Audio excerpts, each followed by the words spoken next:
Hi, Jake with Crandall Office here. We're going to show you how to remove the back on your Amia. Tools you're going to need is a 13mm socket and an impact driver. That's all you're going to need.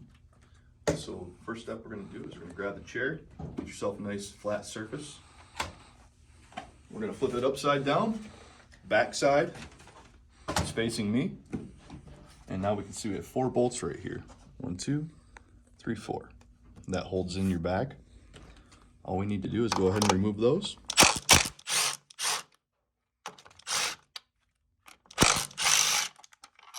One, 2.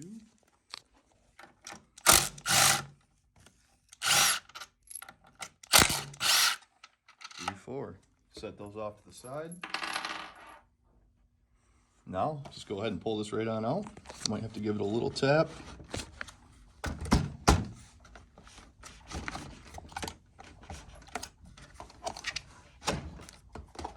Just kind of wiggle it on out of there. And there you go. You'll grab your new back, slide that back into place here.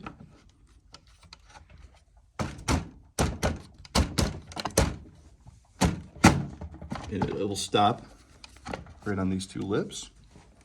Now we'll grab our bolts and put them back in.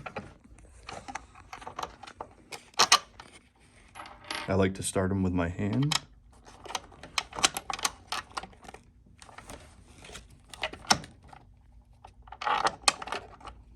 We'll get this side started here.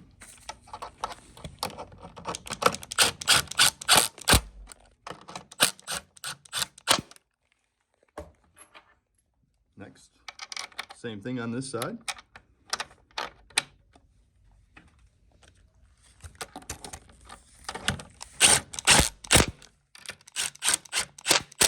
Just nice and snug, you don't gotta go too tight with them. And that's reinstalling your new back and taking off the old one.